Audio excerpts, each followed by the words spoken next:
ये है कि जैसे बहुत सारे ट्रिगर्स लीवर्स की हम लोग बात करते हैं, तो क्या एडमिनिस्टर्ड ग्रोथ होती है क्या हमारे यहाँ की? जैसे डाइवेस्टमेंट करके बहुत सारा पैसा ले आए हम, पीएलआई स्कीम दे दी तो ग्रोथ आ गई, कॉर्पोरेट टैक्स घटा दिया तो ग्रोथ आ गई, या कोई टैक्सेशन पॉलिसी रेट्रो टैक्स खत्म कर दिया तो बाजार बहुत खुश हो गया।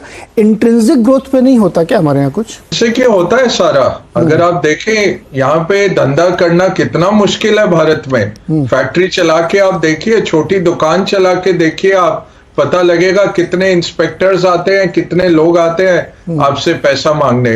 ईज ऑफ डूइंग बिजनेस बहुत खराब है, तो ये प्रोत्साहन तो जरूरी है नीरज जी, नहीं तो कैसे करेंगे। अब देखिए, हम सेमीकंडक्टर्स पे अभी उठे हैं। 15 साल पहले मैं लेके गया था, एक बहुत बड़ा सेमीकंडक्टर कंपनी आना चाह रही थी, इतना बड़ा मुंह खोला जिस मिनिस्टर के पास मैं लेके गया था, वो कंपनी भाग गई, वियतनाम में लगाया उन्होंने प्लांट। कल ही मलेशिया में $7 बिलियन का इंटेल ने अनाउंस किया है नया प्लांट, 2024 तक वो लगा देंगे। हम खुश हो रहे हैं कि 76,000 करोड़ हम डालेंगे, बट उसका एग्जीक्यूशन कहाँ आएगा? स्टेट लेवल पे आएगा। आपको लैंड देनी पड़ेगी, पानी चाहिए, बिजली चाहिए, साफ तरीके का पानी चाहिए, अनइंटरप्टेड बिजली चाहिए, रोजमर्रा में वो चलना चाहिए। इतने आपके कार मैन्युफैक्चरर क्यों छोड़ के गए भारत?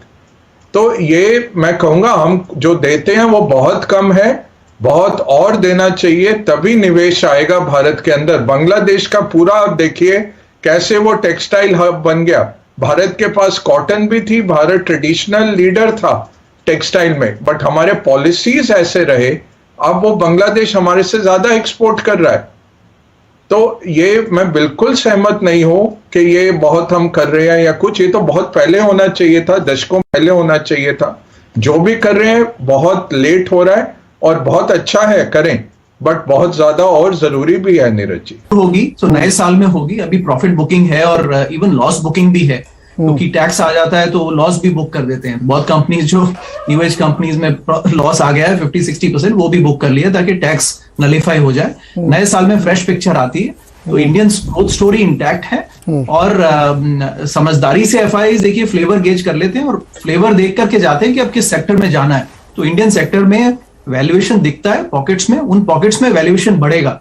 हाँ, ये है कि बेंचमार्क इंडेक्स शायद ना बढ़े, बट वो ग्लोबल स्टोरी है। बेंचमार्क इंडेक्स ग्लोबली आप देखेंगे कि हर जगह नहीं बढ़ेगा, लेकिन सेक्टर रोटेशन हो जाएगा, जिसको हम बोलते हैं ना, history doesn't repeat but rhymes.